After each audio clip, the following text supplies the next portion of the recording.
Bonsoir à toutes et à tous, c'est le pasteur Georges. Je suis très content de vous retrouver en ce mercredi. Je suis très content. C'est vrai, il y a beaucoup de choses qui se passent dans la vie de chacun de nous individuellement, mais c'est des choses que Dieu prépare. Des fois, ça dépasse notre entendement. Nous ne pouvons pas tout maîtriser, mais malheureusement, en tant qu'humains, nous ne pouvons que nous revenir de toute façon tourner autour du pot. Et en même temps, nous allons simplement nous replier sur nous. Mais ici, sachez une chose, mes frères et sœurs. Dieu, quand il t'appelle, il t'appelle. Dieu, quand tu veux que tu travailles pour lui, tu travailleras pour lui. Quelles que soient les embûches, quels que soient les obstacles dressés sur ta route, là, personne ne pourra t'arrêter. Et personne ne pourra arrêter ton destin. Quand Dieu sait que les choses vont se passer comme ça pour toi, ça se passera comme ça. Et Dieu mettra, il fera tout pour que cela puisse s'accomplir dans le nom de Jésus. Mais mes frères, avant d'aller plus loin, je vais nous inviter à la prière. Éternel, notre Dieu, nous te sommes reconnaissants parce que tu es Dieu. Parce que tu nous aimes, tu nous acceptes tels que nous sommes. Seigneur, notre Dieu, je sais que tu n'es pas un Dieu lointain. Tu es celui qui se rapproche de plus en plus de tes enfants et tu nous entends. Tu sais à quel moment nous pouvons nous mettre en contact avec toi. Et tu sais à quel moment nous allons faire telle chose. Et tu sais aussi à quel moment nous allons nous reposer. Seigneur, toutes ces choses-là, tu les as déjà programmées. Tout était pré-programmé dans la vie de chacun de nous. C'est pour cela, ici, ce moment que nous mettons à part juste pour échanger avec toi, avec nos frères de par le monde. Je veux tout simplement que tu sois l'alpha et l'oméga en toutes choses. Tous les contenus de tout ce qui sera dit ce soir, Seigneur, que ce soit des paroles qui viennent de toi, mais juste utilise ton serviteur, Seigneur, pour la propagation de ton évangile. C'est pour cela, encore une fois, Papa, nous voulons tout simplement nous rabaisser. Nous voulons tout simplement aller de l'avant avec toi en tant qu'alpha et l'oméga dans la vie de chacun de nous. Seigneur, sans toi, la vie n'a pas de sens. Sans toi, nous ne pouvons rien faire. C'est pour ça, me rabaissant ici, je demande tout simplement que tu puisses me doter d'une intelligence, de la mémoire, de la compréhension et l'explication, que ça soit une explication fluide, simple, pour la compréhension de ta parole. Seigneur, c'est toi qui dis dans ta parole en disant « Mon peuple périt par manque de connaissances ». Parce que nous manquons de connaissances dont nous ne pouvons pas faire face. Nous ne pouvons pas interpeller Dieu. Nous ne pouvons rien lui dire, si ce n'est que nous allons juste monologuer sans toutefois connaître le contenu de ce qui se trouve dans la parole de Dieu. Ici, Papa, je te demande que tu sois au contrôle de toutes choses. Nous avons besoin de toi. Nous commençons avec toi. Prends le contenu et enseigne-nous tout simplement. Je me rabaisse maintenant. Que ton nom soit juste élevé dans le nom de Jésus-Christ, notre Seigneur. Mes frères et sœurs, je suis très content, comme j'ai dit, que nous nous retrouvons en présence de notre Dieu. Merci ma fille, sois bénie, que Dieu te bénisse. Nous sommes très contents de savoir que sans Dieu, nous ne pouvons absolument rien faire. Sans Dieu, personne ne peut dire que ici-bas, je suis le seul à décider de tout ce qui va se passer dans ma vie. Mais la vie nous réserve beaucoup de surprises. Ici, nous allons nous intéresser, comme je l'ai annoncé, quand vous avez lu l'intitulé de ce que j'ai mis sur le Facebook dans la journée, nous allons nous intéresser à un homme. Cette personne-là, qui a beaucoup compté pour Israël. Donc, il a un message. Nous avons un message à transmettre. Nous avons un message que nous devons comprendre. La question, c'est de savoir, en français, on dit « toute vérité n'est pas bonne à dire ». Est-ce vraiment le cas? Est-ce que nous ne pouvons pas tout dire? Dieu nous met des choses, des fois, si nous ne les disons pas, nous aurons des comptes à rendre à Dieu. Ici, le texte qu'on va s'intéresser, la personne qu'on va s'intéresser, ça a été une promesse et un pari entre une femme qui était stérile, moquée par sa rivale, et elle a pris ce pari-là vis-à-vis de Dieu. Alors, si tu me donnes un enfant, en l'occurrence un garçon, ce dernier te servira. Et Dieu l'a pris au mot. Et il lui a donné effectivement un enfant. Cet enfant-là, c'est mâle, un garçon. Et effectivement, quand l'enfant a grandi un peu, cette femme a tenu parole par rapport à son engagement vis-à-vis de Dieu. Elle a ramené cet enfant-là auprès du sacrificateur Élie. Donc, mes frères et sœurs, je vous présente Samuel. Nous lisons la parole de Dieu. Nous allons nous intéresser beaucoup plus au chapitre 3 du premier livre de Samuel. Mais pour mieux comprendre les choses, je vais lire quelques versets seulement du chapitre 2 de ce même livre de Samuel. 1 Samuel, le chapitre 2, à partir du verset 1, il est écrit: Anne priait et dit: Mon cœur se réjouit en l'Éternel, ma force a été relevée par l'Éternel, ma bouche s'est ouverte contre mes ennemis. Car je me réjouis de ton secours, pardon.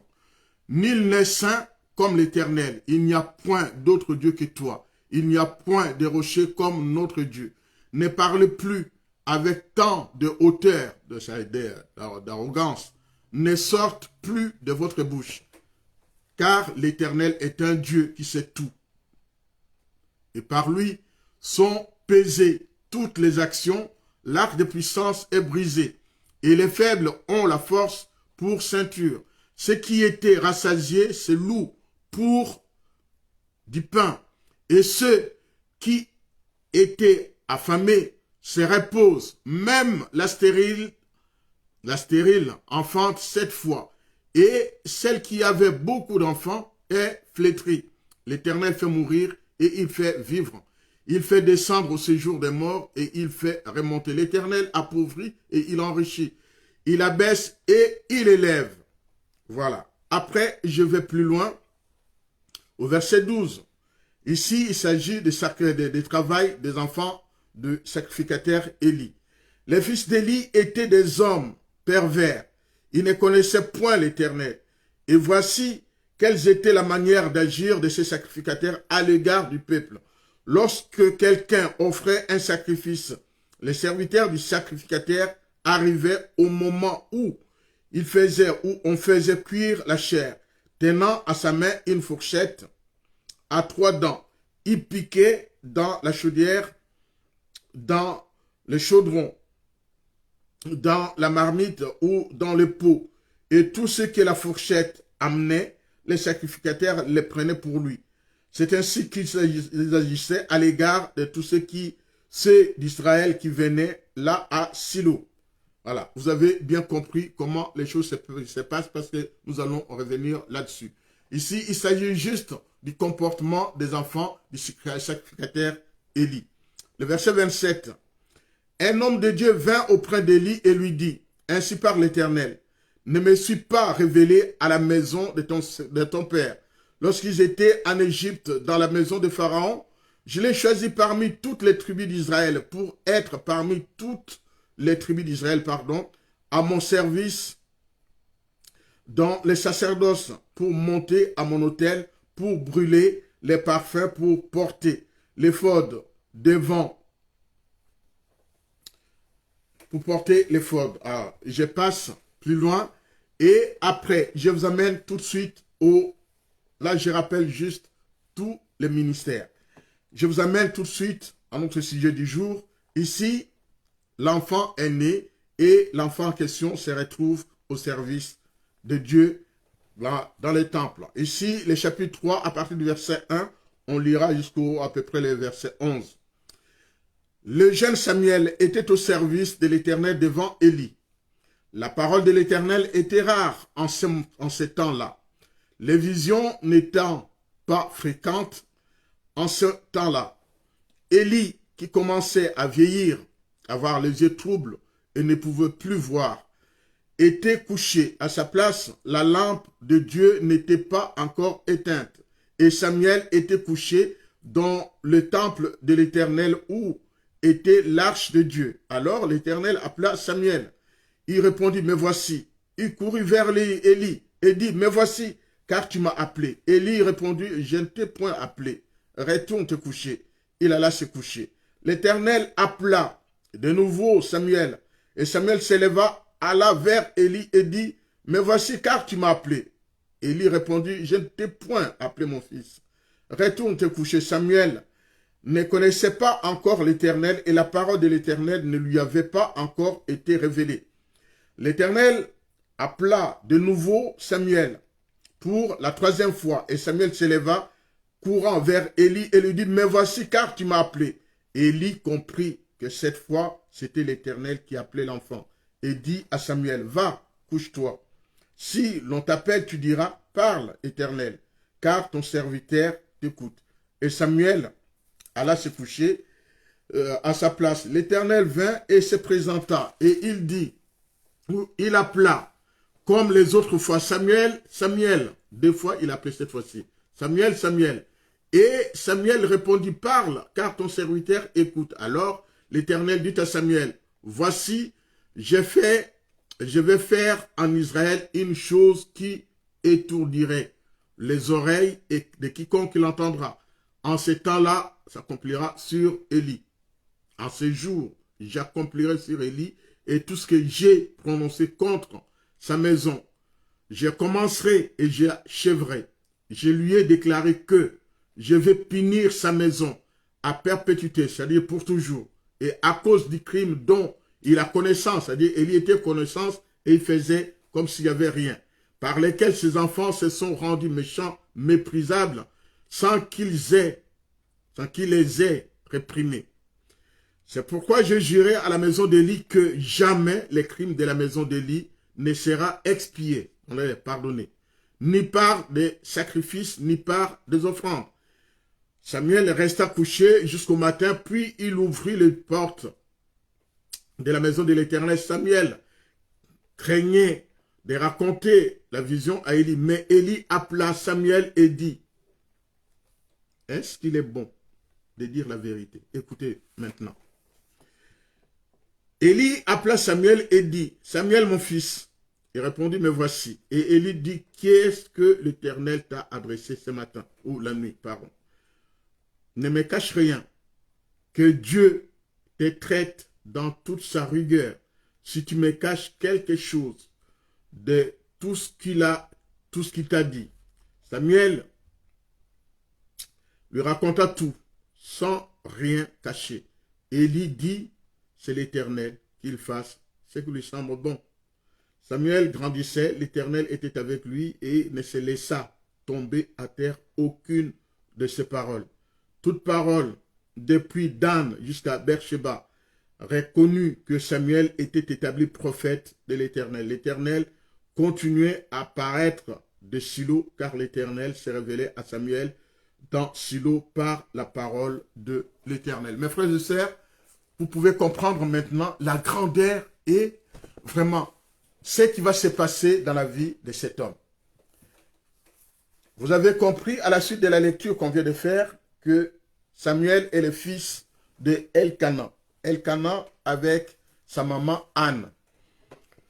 Donc Anne n'avait pas d'enfant, elle était stérile, moquée par sa rivale, mais cette fois-ci, Dieu a voulu bien honorer cette femme, lui donnant cet enfant qui s'appelle Samuel. Samuel, donc le don de Dieu. Dieu a donné les fils et Anne a voulu mettre ce garçon-là au service de l'Éternel, comme elle avait juré. Et Samuel était là. Maintenant, tout en travaillant pour le Seigneur, tout en étant au service de l'Éternel. Donc, on ne peut pas s'improviser serviteur de Dieu. Vous voyez comment ces jeunes garçons qu'on a amenés, vous voyez, ça commence toujours par sa propre famille. Dans ta propre famille, si tu ne pries pas, si tu n'adores pas, si tu ne veux pas enseigner, éduquer les enfants à la crainte de l'Éternel, sache que tes enfants seront des vagabonds. À l'exemple d'Élie. Élie voyait bien ce que faisaient ses enfants. Il fermait les yeux. Il ne pouvait pas les reprendre. Il ne pouvait pas les engueuler. Mais ici, Dieu n'a pas approuvé ce comportement, cette attitude de son sacrificateur. Certes, il représentait bien Israël. Dieu était là. L'arche de Dieu était là. Maintenant, Élie faisait comme s'il ne voyait pas. Et tout ce qui était réservé à l'Éternel, les enfants d'Élie, que ce soit les sacrifices, tout ce qui était brûlé, la graisse et tout, réservé à l'Éternel, les enfants d'Élie venaient avec, comme on l'a lu, la fourchette avec 3 dents. Ils piquaient des dents, tout ce qui sortait, c'était pour eux. C'est là où Dieu n'a pas approuvé. Élie était au courant de la pratique de ses enfants. Dieu n'a pas approuvé cette façon de fermer les yeux sur les comportements de ses enfants. Peut-être tu es dans cette situation. Tu es en train de fermer les yeux. Sache que, comme Élie, Dieu va te punir. Dieu n'a pas hésité de punir la maison de son sacrificateur. Il a dit qu'il ne pardonnera pas, même s'ils ont péché, même s'ils ont fait des sacrifices, des offrandes. Dieu ne voulait pas pardonner ces actes-là. Il avait vraiment assez de voir comment les choses se passent. C'est comme dans ce monde, dans ce bas monde, quand tu fais des choses qui vont à l'encontre de ce que l'État attend de toi. Bien sûr, chacun de nous dit, je suis libre. Certes, tu es libre.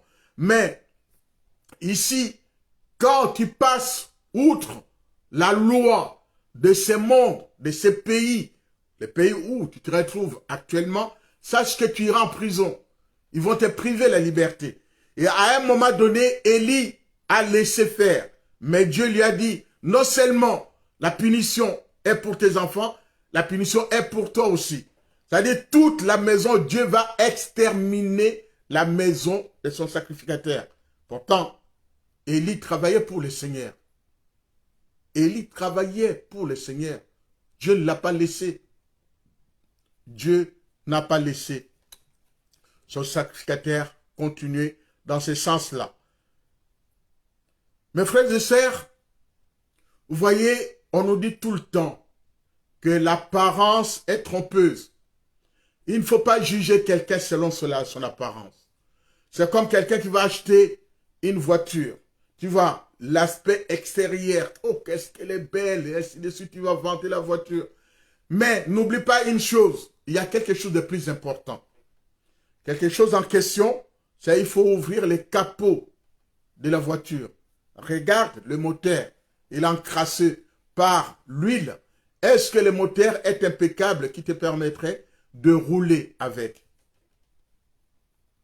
Je suis en train de faire une expérience actuellement. Pour mon cas, j'avais acheté une voiture. Voilà, il s'est passé quelque chose que je n'ai pas apprécié du tout. Je suis retourné chez les concessionnaires. Et ah oui, il n'y a pas de garantie, on n'a pas garanti ça. J'ai dit non, moi je connais la loi. Je la connais. Et après leur avoir dit des choses, tout en l'air menaçant, que Dieu me pardonne. Et j'ai obtenu gain de cause. Parce qu'ils ont accepté cette fois-ci de réparer ma voiture. La pièce qui manquait, qui coûtait 1500 €. Vous vous rendez compte? Et ils ont accepté de prendre tout en charge. Moi, je connais ma loi, je connais ce qui est écrit. Donc, je fais appliquer. Mais c'est là où Dieu nous interpelle aussi. Si les autres peuvent payer, c'est que toi, tu juges bon, à plus forte raison, lui, comment agira-t-il à ton égard? Je vais lire ensemble avec vous dans 1 Samuel, le chapitre 16, le verset 7. Il est écrit, l'Éternel dit à Samuel, ne prends point garde à son apparence, et à la hauteur de sa taille, donc. Car je l'ai rejeté. Quand Dieu te rejette, il te rejette vraiment. Je l'ai rejeté. Il a rejeté Saül. L'Éternel ne considère pas que l'homme, pas ce que l'homme considère. L'Éternel regarde à ce qui frappe les yeux, mais l'Éternel, l'homme plutôt regarde ce qui frappe les yeux, mais l'Éternel regarde plutôt le cœur. Dieu regarde ton cœur. Ici, nous avons, nous, en tant qu'humains, des critères pour juger des gens. Mais les critères de jugement humain ne sont pas les critères de Dieu. Dieu ne voit pas les choses de la même façon que nous. Nous pouvons juger tout le monde. Qu'est-ce qu'il est beau, qu'est-ce qu'il est moche, qu'est-ce qu'il est, il est mal habillé, comment dire, ainsi de suite. Toi, tu vois que l'aspect extérieur. Mais Dieu ne voit pas cet aspect extérieur. Dieu voit ce qui est au fond de toi, de ton intérieur. Comment est ton intérieur, mon frère, ma soeur? je nous interpelle ici. Et je ne cesserai de le dire. On s'approche de la fin de l'année. Quand on s'approche de la fin de l'année, dans toutes les entreprises, c'est le temps de faire le bilan, de savoir comment les choses se passent. Comment les choses se passent. Est-ce qu'on a été bon? On a été mauvais? À quel moment on n'a pas été performant? En ce moment-là, il faut essayer d'agir comme il faut pour réajuster afin que nous arrivions à la fin d'année avec un bilan positif. Si le bilan est négatif, cela veut dire qu'il y a quelque chose qui s'est passé, donc il faut y remédier. Dieu ne regarde pas notre apparence. C'est lui le créateur. Ton apparence, que tu sois beau, que tu sois belle, Miss Monde, peu importe. Il y en a qu'on redit, elle est Miss Monde. Mais quand tu la regardes, tu dis, mais comment elle peut être Miss Monde? Mais ça, c'est selon tes critères à toi. Mais ceux qui ont jugé, ceux qui l'ont élu, ont vu d'autres choses que toi, tu ne vois pas. Dieu s'est adressé à Samuel à 4 reprises. Et à chaque fois, on voit que Samuel va, quand il entend Samuel, il s'élève tout de suite. Mes frères et sœurs, pouvez-vous imaginer, oh Jésus, pouvez regarder et imaginer tout simplement comment les choses se passent quand Dieu appelle Samuel. Il dit Samuel, il s'élève instantanément, c'est tout de suite. Quand vous regardez les livres d'Ésaïe, on l'avait déjà lu, le chapitre 6, quand Dieu dit je cherche quelqu'un, Ésaïe promptement, tout de suite il s'est levé, mais voici. C'est ce que Samuel fait ici. Quand Dieu l'appelle Samuel, il s'élève, il court tout de suite vers son mentor, vers la personne qui est en train de l'enseigner. Ça ne s'improvise pas de travailler pour le Seigneur. Où tu es appelé, où tu feras des aventures. Ne crois pas que le fait d'avoir mémorisé des passages bibliques, ça fait de toi un pasteur. Non, faux. C'est faux. La parole de Dieu, il faut la vivre. C'est pas en récitant les versets bibliques, je dis bien réciter. Parce que je les ai mémorisés, je les fais sortir. Non, la parole de Dieu, il faut la vivre. C'est pas parce que je connais plus beaucoup de versets bibliques que ça fait de moi un pasteur. Non, faux. Tu vas commencer à mélanger des choses, à ajouter, et après, à la fin, on ne comprendra rien de tout ce que tu dis. Tu vas parcourir de Genèse jusqu'à Apocalypse en citant des passages bibliques qui n'ont rien à voir de la suite des idées de ce que tu es en train de dire. Dieu a appelé Samuel à 4 reprises. C'est à partir de la 4e fois, de la 3e fois, pardon, que le sacrificateur Élie a compris que cet enfant, il y a quelque chose qui est en train de se passer. À la suite de la lecture qu'on a fait, on nous dit que Élie commençait à avoir des yeux qui brouillaient, il ne voyait plus comme il faut. Et à ses côtés, il y a ce petit garçon. Dieu voulait la relève. Dieu voulait que quelqu'un d'autre prenne en charge, puisque c'est bien écrit les textes qu'on vient de lire. En ce moment-là, il n'y avait plus rien. Il n'y avait plus rien. La parole de Dieu était devenue rare. Les visions étaient devenues rares. Les prophéties étaient devenues rares. C'est parce que tout simplement, Dieu n'était plus. Dieu n'était plus. Parce que les conducteurs avaient fauté. Parce que les conducteurs s'étaient détournés. Et c'est là que Dieu veut changer les choses pour son peuple. Et Dieu rappelle bien quand vous reprenez tous les textes, dit tout simplement, Dieu quand il choisit, il choisit. Dieu cette fois-ci a choisi un homme en la personne de Samuel, petit, élevé aux côtés d'un grand sacrificateur. Il a appris beaucoup de choses. Il a appris. On lui a enseigné comment se comporter. Et ici, dans la parole de Dieu, il nous a dit que Samuel est le dernier prophète. Il est le dernier juge. Samuel, c'est celui qui va se mettre au service. Et c'est celui qui va selon la volonté des hommes d'Israël, de se doter d'un roi. C'est Samuel qui va aller les chercher, qui va les oindre. C'est le même Samuel qui va oindre un autre qui va remplacer. Un autre qui va remplacer Saül à la personne de David, le moins que rien. Il y a beaucoup de gens que Dieu va aller chercher qu'on ne connaît même pas. Mais lui, il sort d'où encore celui-là? On ne le connaît pas. Mais c'est le moins de rien. Celui qu'on ne connaît pas du tout. C'est celui-là que Dieu a besoin. Dieu n'a pas besoin des grands stars, de ceux qui sont connus. Non, Dieu va aller chercher quelqu'un qu'on ne connaît pas du tout. Que Dieu va, cette fois-ci, formater. Que Dieu va tout faire. Comme cette vase. On va malaxer, on va chercher une forme, on va tout faire pour rendre cette vase-là vraiment impeccable aux yeux des hommes. Mais c'est Dieu-là qui vient te chercher ce soir, mon frère, ma soeur. C'est celui-là qui te dit, tu as des yeux fermés. Pourquoi tu fermes tes yeux? Pourquoi tu ne fais pas attention par rapport à tes actes? Tu vois bien les choses, comment ça se passe. Et tu fermes les yeux. En fermant les yeux, en faisant comme si tu ne voyais pas. Mais c'est en ce moment-là que Dieu te dit tout simplement, fais attention à ce que tu es en train de faire. Fais attention par rapport au fait que tu fermes les yeux, tu fais semblant de ne pas voir. Élie entendait bien. Il voyait bien ce que faisaient ses enfants.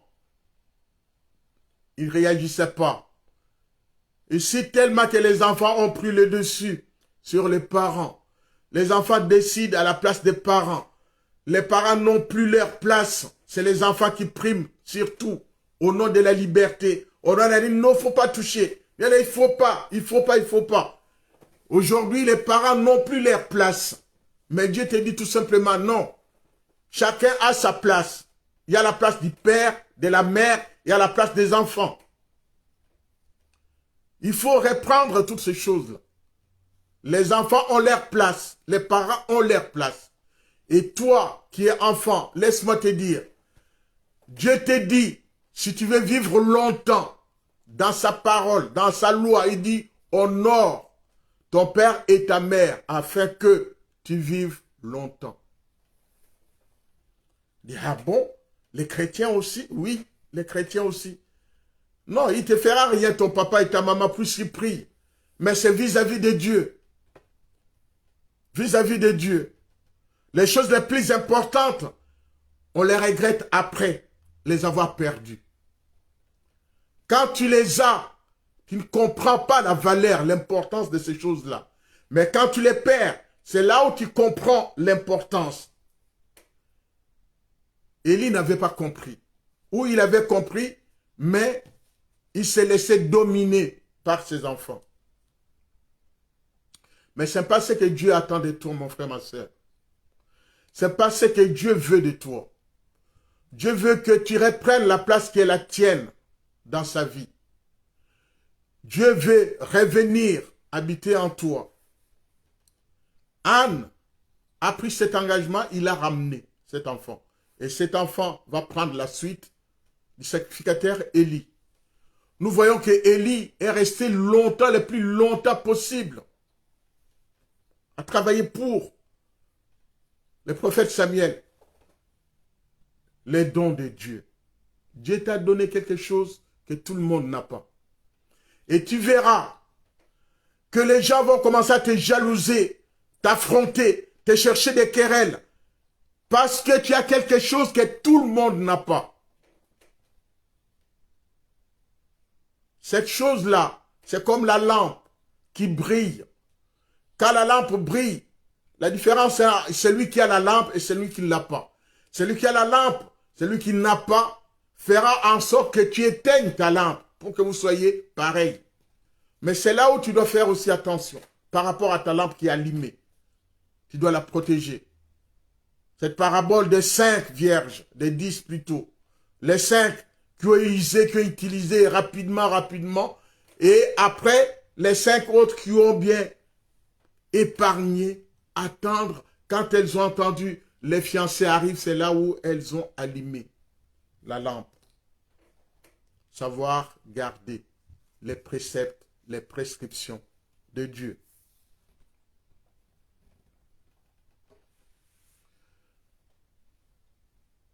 Samuel, les prophètes en Israël. Le prophète, c'est celui qui parle de la part d'eux. C'est ça la définition, celui qui parle de la part d'eux. De la part de Dieu. Maintenant, il y en a tellement de prophètes, on ne sait pas qui est les vrais prophètes. Des apôtres, n'en parlons même pas. Les bishops, il y en a archi et ainsi de suite. Il y en a tellement, on ne sait même pas qui est le vrai, qui est le faux. Peu importe. Mais nous savons une chose. Dieu, quand il appelle, il te dit, viens, suis-moi. Tu dois venir à sa suite. Travailler pour le Seigneur. Pas pour un homme. Ne sois pas fanatique d'un homme. Sois le fanatique de Dieu. Travaille pour Dieu. Et arrête de passer tout ton temps juste pour te quereller, aller chercher des noises. Ça ne sert absolument à rien, mon frère, ma soeur. Mais Dieu te veut tout simplement à ton service.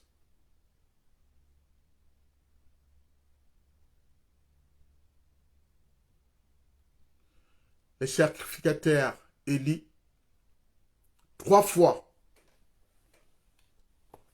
Les 2 premières fois, il ne comprenait pas ce qui se passait. L'appel de Dieu. Dieu, quand il t'appelle, ce n'est pas une voix audible qui dit « Ah !» pour que tu entendes. Non, c'est cette petite voix qui te dit « Ne fais pas, ne fais pas, ne fais pas. » Mais cette voix qui te dit « Vas-y, fais-le, fais-le, fais-le qui te force. » Entre la petite voix et la voix audible qui est avec beaucoup de sonorités, nous sommes souvent influencés par cette voix-là qui sort, qui te dit, vas-y, fais-le. Et nous appliquons ce que cette voix-là nous dit. Et la voix de Dieu, cette voix fine qui te dit, non, ne le fais pas. Qui te met en garde, ne le fais pas. Ne le fais pas. Mais on est poussé tout le temps à le faire.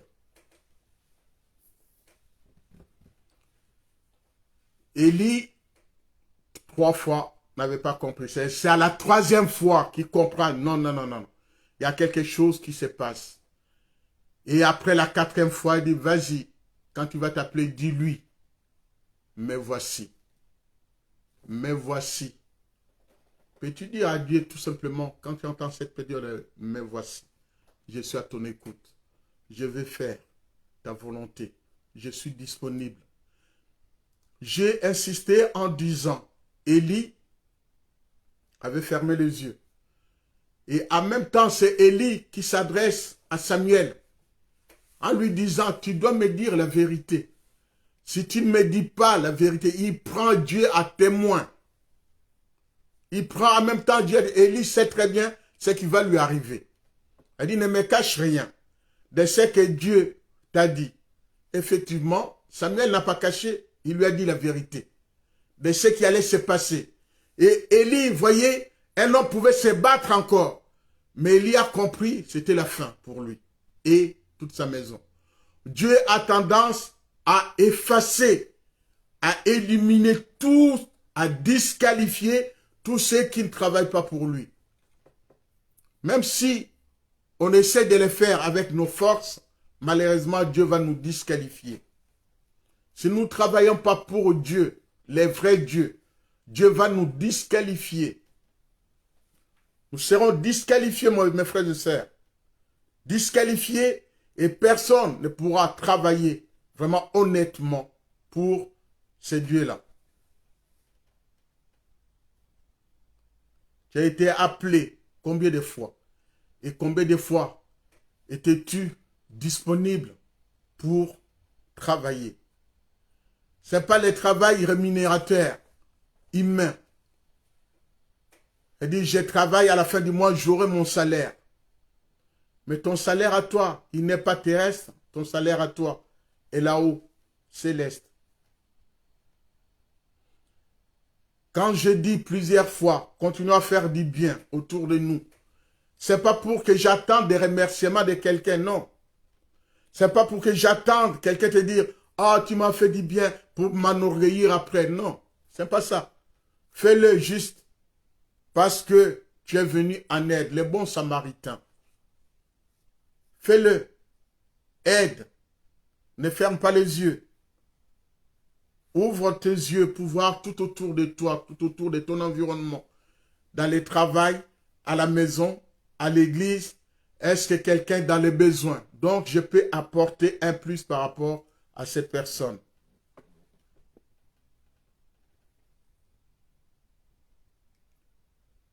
Au départ, Samuel ne connaissait pas Dieu. Il était là, aux côtés du sacrificateur. La relation personnelle, il ne l'avait pas avec Dieu. Il était juste aux ordres de son mentor. Il faisait ce que le sacrificateur Élie lui disait de faire. C'est ce qu'il faisait. Est-ce qu'il connaissait Dieu personnellement? La réponse est non. Le verset 7, on va le relire.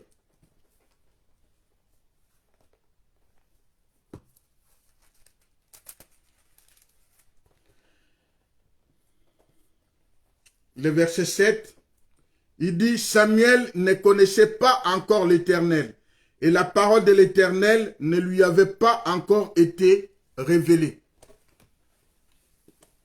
Voilà. Samuel était aux côtés d'Élie, mais il ne connaissait pas. Il ne connaissait pas Dieu. Parce que Dieu ne s'était pas révélé en lui. Parce que son temps n'était pas encore arrivé. Et quand son temps, son heure est arrivé, c'est là que Dieu l'a appelé. Je ne peux pas mentir en disant Dieu m'a dit. Aussi longtemps, Dieu t'a rien dit. Dieu m'a dit, il y a eu tellement de détournements de sœurs et de frères ici. Dieu m'a dit, toi tu seras ma femme. Dieu m'a dit, quitte ton mari, tu deviendras ma femme. Dieu m'a dit, il y en a qui ont perdu des milliers d'euros, de dollars, parce qu'ils ont été mentis. Non. Les temps de Dieu. Dieu, quand il te révèle des choses, il te révèle des choses. Il te dit des choses que tu dois appliquer. Samuel, quand son temps n'était pas encore là, il était sous les ordres du sacrificateur. Et au moment où Dieu a décidé que Samuel pouvait entrer en action, c'est là qu'il lui a parlé. C'est comme quand il prend le livre des Actes, le chapitre 9, l'apôtre Paul, lui qui a été enseigné, lui qui a été suivi une éducation digne de son nom, aux côtés de Gamaliel, et son temps n'était pas encore là pour travailler pour le Seigneur, mais les jours où, sur la route de Damas pour aller arrêter, comme d'habitude, des chrétiens, pour aller arrêter des chrétiens, c'est là où Dieu s'est révélé en lui. C'est Dieu qui lui a dit, Saul, Saul, pourquoi me persécutes-tu? Pourquoi me fais-tu du mal? Et il a compris. Et sa réponse spontanée, Seigneur. Il a appelé Seigneur. Comment connaissait-il que c'est Dieu qui lui parlait? Mon peuple périt par manque de connaissances. Si tu ne connais pas la parole de Dieu, donc tu ne peux pas vraiment discuter avec les gens. C'est pour cela, apprendre la parole de Dieu, ça nous équipe, ça nous enseigne, ça nous forme. Et en ce moment-là, nous apprenons des choses pour pouvoir en faire bénéficier aux autres. Les paroles de Dieu, c'est que Dieu a mis en toi, tu ne peux pas garder pour toi, mon frère, ma soeur. Pour ça, je vous demande vraiment de partager. C'est direct là, c'est très important. Je ne peux pas garder pour moi ces choses. Il faut que je les partage. Samuel a fait cette expérience. Ça s'est passé la nuit. Vous vous rappelez de quelqu'un à qui Dieu a parlé la nuit? Elle s'appelle Esther. Esther, Dieu s'est révélé aussi. C'est la nuit. Quand elle a appelé son oncle pour pouvoir mettre en place le jeûne et prière pour épargner son peuple. Ça ne se passe souvent la nuit quand Dieu nous parle. Et soyons attentifs.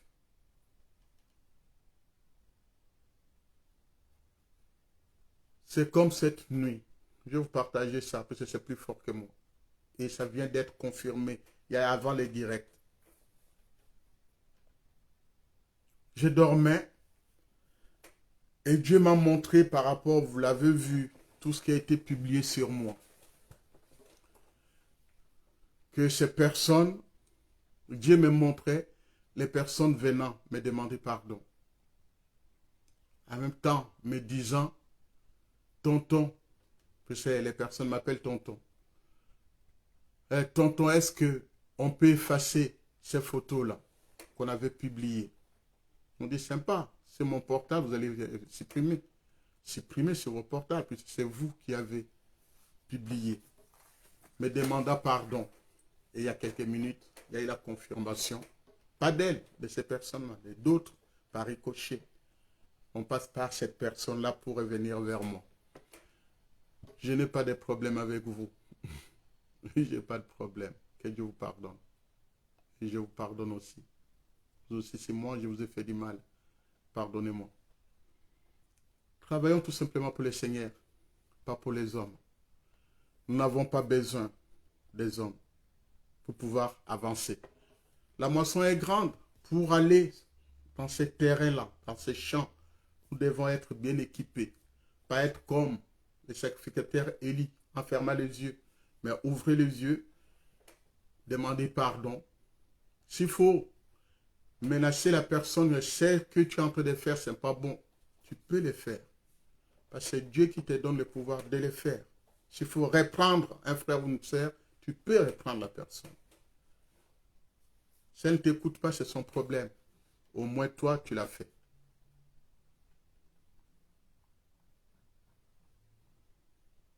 Puisqu'on arrive à la fin, je vais vite conclure.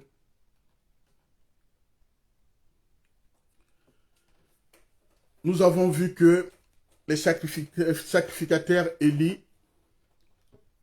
étaient arrivés à la fin. Quand on s'approche de la fin, des fois, on fait que j'ai fait beaucoup de choses, je n'ai plus besoin de me montrer. Les gens savent ce que j'ai fait. Mais au contraire, vaut mieux la fin d'une chose que son commencement. Les gens vont se rappeler de toi, de ce que tu as fait maintenant et ce que tu avais fait hier.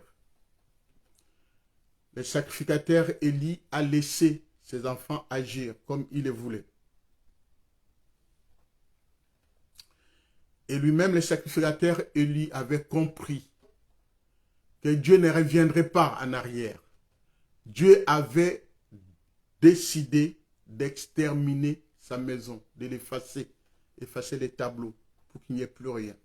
Qu'on n'entende plus rien, il était temps de passer la main à quelqu'un d'autre.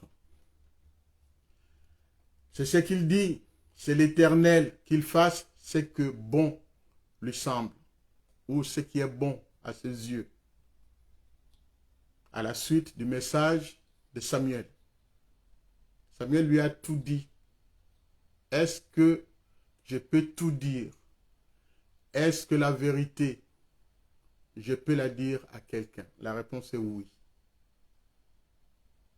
Même si on dit toute vérité n'est pas bonne à dire, non. Il ne faut pas cacher. Peut-être Dieu t'a choisi en tant que canal par lequel il veut passer pour faire passer les messages. Si tu gardes pour toi, tu auras des comptes à rendre à Dieu. Et Dieu va te reprendre, mon frère, ma soeur.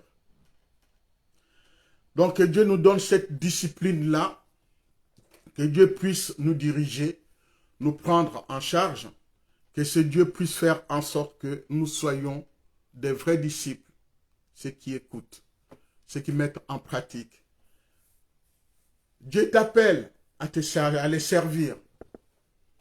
À 2 reprises, la 3e fois, les sacrificateurs Élie avaient compris que c'est Dieu qui est en train de parler et Dieu est en train de préparer ses garçons pour prendre la suite.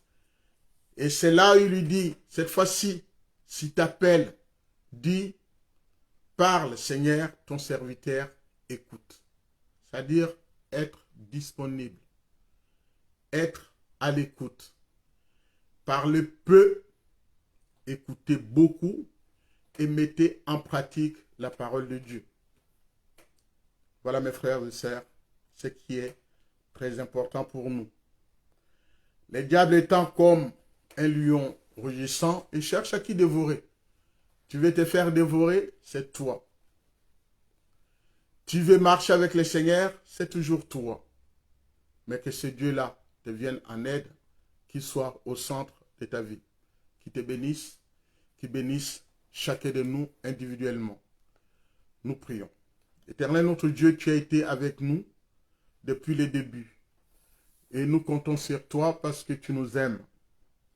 Parce que sans toi, Papa, nous ne pouvons absolument rien faire. Et nous nous réjouissons de ta présence, nous nous réjouissons de tous tes bienfaits. Saint-Esprit, sois au contrôle de toutes choses. Tu as commencé avec nous, nous finissons avec toi en tant qu'Oméga. Tout ce qui a été dit ce soir, Papa, puisse trouver écho auprès de toi. Tu nous appelles, tu t'adresses à nous, tu utilises tous les moyens pour t'adresser à nous. Par ton appel, à l'exemple de Samuel, si tu entends sa voix, n'endurcis pas ton cœur. Dis tout simplement, me voici. Je suis prêt à te servir. Est-ce que je suis vraiment prêt à servir ce grand Dieu? C'est toi qui sais, mon frère, ma soeur. Et ce grand Dieu-là, c'est celui qui te dit tout simplement, tu entends mon enfant, je veux que tu sois celui qui entend, celui qui veut mettre en pratique la parole de Dieu. Que cette parole, que ce livre de vie, comme le dit le livre de Josué, ne quitte pas ton regard et ne s'éloigne pas de toi. Médite-le nuit et jour. Que ce livre soit ta nourriture quotidienne, ta nourriture spirituelle. Dévore-la et mets-la en pratique. Merci encore une fois, Papa, d'avoir été avec nous depuis le début. Finissons avec toi. Merci de nous aider. Merci d'accomplir ta parole. Et merci de nous prendre par la main, de nous conduire. Nous arrivons à la fin de l'année. Papa, nous demandons tout simplement que tu nous prennes vraiment en charge. Que tu te charges de tes enfants. Là où il y a des gesticulations, là où il y a des programmations nocturnes, là où il y a des choses qui ne confessent pas ton nom, même dans l'église. Seigneur notre Dieu, c'est toi qui as dit, mettez-moi en épreuve, de sorte vous verrez si je n'ouvre pas les écluses des cieux. Seigneur notre Dieu, nous te mettons en épreuve par rapport à toutes ces programmations nocturnes, sataniques, diaboliques, sorcières, pour toutes les personnes qui ont peur. Papa, que tu rassures chacun de nous. La parole de Dieu dit, je dors, je me couche, je me réveille. L'Éternel est mon soutien. Je n'ai rien à craindre. Parce que toi, Papa, tu as dit, je serai avec vous. Si tu es avec nous, qui sera contre nous? Nous abandonnons tous individuellement et comptons sur toi. Merci pour le pardon de nos péchés, de mes péchés. Nous péchons. Il n'y a pas de petits péchés ou de grands péchés. Tout est péché. C'est ce qui empêche la relation avec toi. Mais cette relation-là a été rétablie sur la croix par la mort de Jésus-Christ qui nous a rachetés. Merci de faire de nous le temple du Saint-Esprit et comptons sur toi. Dans le nom de Jésus-Christ, notre Seigneur, nous disons Amen. Mes frères et sœurs, nous arrivons à la fin de ce temps réparti à l'étude. Nous nous retrouvons le vendredi à 22 heures. À partir de l'année prochaine, on changera, ça sera plus 22 heures, ça sera plutôt 21 heures. Donc, d'ici la fin de l'année, le vendredi, ça sera toujours 22 heures, mais à partir de 2023, ça sera 21 heures. Nous revenons en arrière pour que chacun puisse en bénéficier. D'ici là, portez-vous bien, que Dieu vous prenne en charge, qu'il vous visite, qu'il vous fasse du bien. Continuons à faire du bien autour de nous et restons à l'écoute de la parole de Dieu. Que Dieu vous bénisse. Je vous dis à vendredi, 22 heures. Partageons les directs, très important. Et soyons à l'écoute de la parole de Dieu. Cette petite voix-là qui parle, qui s'adresse à toi, qui te dit, viens, pardonne ton frère, pardonne ta sœur. Pardonnons-nous les uns les autres, comme lui-même Dieu nous a pardonné. Soyez bénis au nom de Jésus-Christ. Amen.